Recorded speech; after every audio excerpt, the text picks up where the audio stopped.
Monsoon में ये पूरा महल बादलों से ढका रहता है। किले के निर्माण के लिए स्वैच्छिक नर बलि देनी होगी।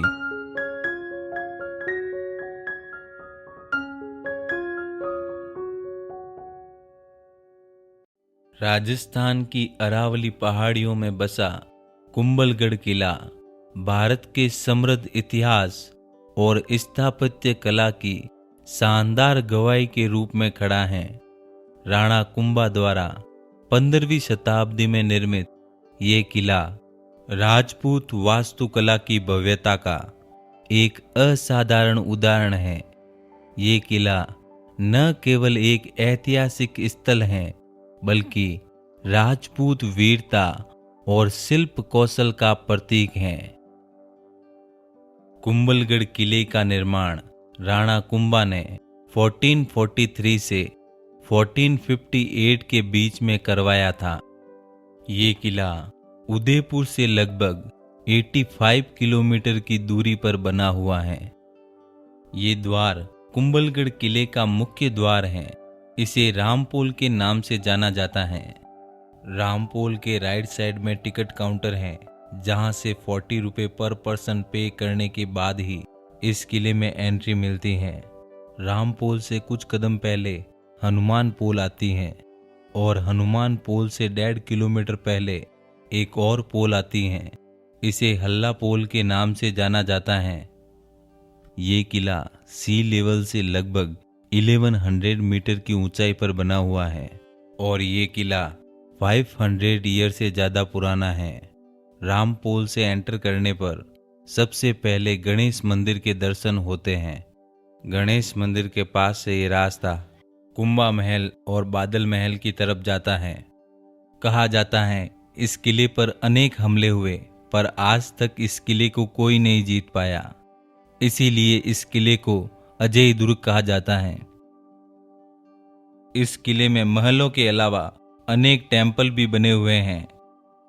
इस किले को बनवाने में 15 सालों का समय लगा, जो 1443 से 1458 तक चलता रहा। इस रास्ते में बहुत ही कम जगह पर सीढ़ियां देखने को मिलती हैं, बाकी ये पूरा रास्ता ढलानदार ही है। वैसे तो इस किले के सबसे नज़दीक में कांकरोली रेलवे स्टेशन है, जो इस किले से लगभग 60 किलोमीटर दूर है, बट वहां पर कोई भी डायरेक्ट ट्रेन नहीं मिलती है। इस किले से 80 किलोमीटर दूर फालना रेलवे स्टेशन है, जहां पर दिल्ली, जयपुर, जोधपुर और अजमेर के लिए ट्रेनें मिल जाती हैं। किले की इस पोल को भैरव पोल के नाम से जाना जाता है और इस पोल का नाम भैरव मुनि के नाम पर रखा गया था, जिन्होंने इस किले के निर्माण के लिए अपना स्वैच्छिक बलिदान दिया था। ये वही स्थान है जहां पर भैरव मुनि का सर कटकर गिरा था और यहाँ पर भैरव मुनि का एक मंदिर बना हुआ है। भैरव पोल से आगे बढ़ने के बाद एक और पोल आती है। इसे नींबू पोल के नाम से जाना जाता है। इस पूरे किले में घूमने के लिए लगभग 2 से 3 घंटे का समय लगता है। कहा जाता है जब राणा कुंभा ने इस किले के निर्माण कार्य को शुरू करवाया, तब किले की दीवारें रात में अपने आप ढह जाती थी। तब स्थानीय निवासियों ने भैरव मुनि के बारे में बताया और राणा कुंभा भैरव मुनि के पास गए। तब भैरव मुनि ने बताया यहाँ पर दिव्य शक्ति का वास है। किले के निर्माण के लिए स्वैच्छिक नर बलि देनी होगी। जब स्थानीय लोगों में से कोई भी स्वैच्छिक बलि के लिए तैयार नहीं हुआ, तब भैरव मुनि ने ही इस किले के निर्माण के लिए अपना बलिदान दिया। तब उन्होंने कहा था, जहां पर मैं सर्वप्रथम रुकूं, वहां पर द्वार का निर्माण करना और अंत में जहां पर रुकूं, वहां पर किले का निर्माण करना।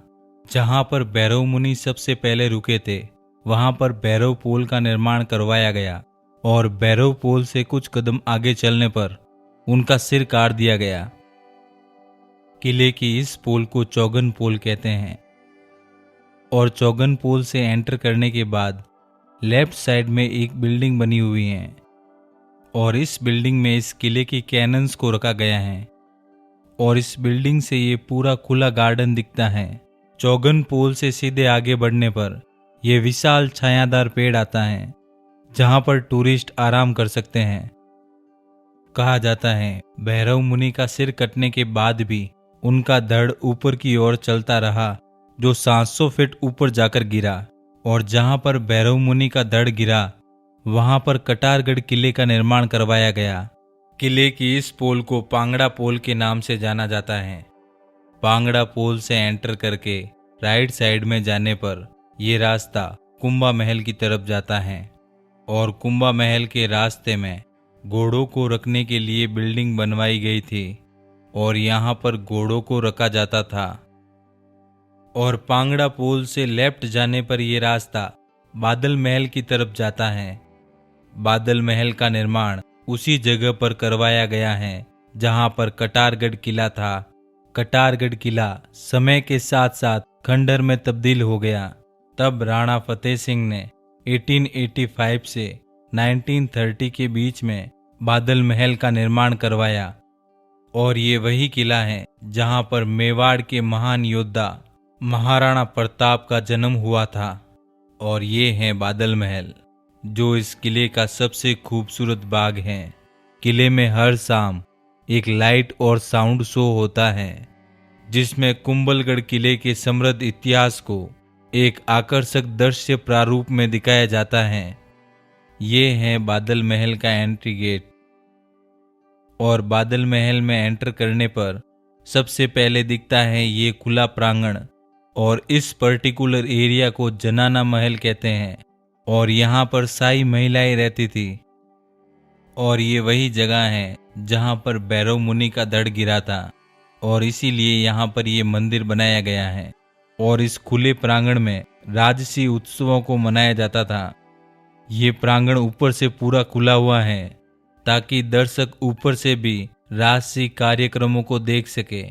और इस प्रांगण में अनेक कमरे बने हुए हैं और इन कमरों की दीवारों और छतों पर बहुत ही सुंदर पेंटिंग्स बनाई गई हैं। और इन कमरों में वेंटिलेशन के लिए झरोखे बनाए गए हैं। और यहाँ से ये नैरो सीढ़ियाँ ऊपर की तरफ जाती हैं और इसका एक रास्ता दर्शक दीर्घा की तरफ जाता है और ये दूसरा रास्ता टेरिस की तरफ जाता है। और यहाँ से अरावली पहाड़ियों का बहुत ही सुंदर नज़ारा दिखता है। मानसून में ये पूरा महल बादलों से ढका रहता है और इसीलिए इस महल का नाम बादल महल रखा गया है। और मानसून में ये सारी पहाड़ियाँ पूरी ग्रीन दिखती हैं और यहाँ से चारों तरफ का नज़ारा बहुत ही रोमांचित करता है। और अब हम कुंभा महल की तरफ चलते हैं। कुंभा महल में जाने के लिए दो रास्ते हैं, एक यहाँ से सीढ़ियाँ उतरकर और दूसरा रास्ता पांगड़ा पोल से एंटर करने के बाद राइट साइड से होकर जाता है।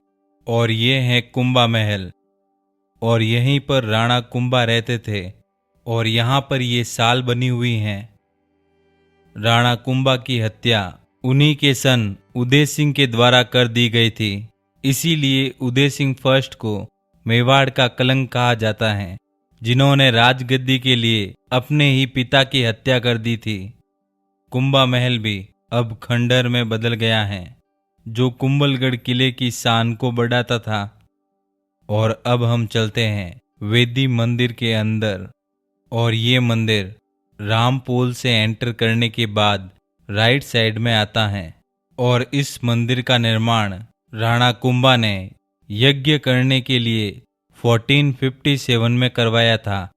और इस चौमुखे मंदिर का बाहर का हिस्सा पूरे पिलर्स पर खड़ा है। और ये है नीलकंठ महादेव मंदिर। और ये मंदिर वेदी मंदिर से कुछ कदम दूर बना हुआ है। और इस मंदिर में राणा कुंभा महादेव की पूजा किया करते थे। कहा जाता है जब राणा कुंभा महादेव की पूजा कर रहे थे तब उदय सिंह ने पीछे से हमला करके राणा कुंभा की हत्या कर दी थी। वेदी मंदिर के परिसर से ये सीढ़ियाँ इस किले की दीवार पर जाती हैं और ये दीवार वॉल ऑफ चाइना के बाद दुनिया की दूसरी सबसे लंबी दीवार है। और ये दीवार 36 किलोमीटर के क्षेत्र में फैली हुई है। और ये दीवार भैरव पोल से शुरू होकर इस किले के पीछे तक आती है। और इस किले की दीवार में बहुत सारे कर्व बने हुए हैं जो इस किले की खूबसूरती को बहुत ही ज़्यादा इन्हेंस कर देते हैं। वैसे तो ये किला पूरे साल खुला रहता है, बट यहाँ पर घूमने के लिए सबसे अच्छा समय मानसून और सर्दियों का मौसम रहता है। इस किले के आसपास बहुत सी होटलें बनी हुई हैं जिनका मिनिमम किराया 1000 से 2000 के बीच शुरू होता है और इस किले के सबसे नज़दीक में केलवाड़ा बस स्टैंड है। अगर आपको ये वीडियो अच्छा लगा तो लाइक करें और चैनल को सब्सक्राइब करें और वीडियो को शेयर करना ना भूलें।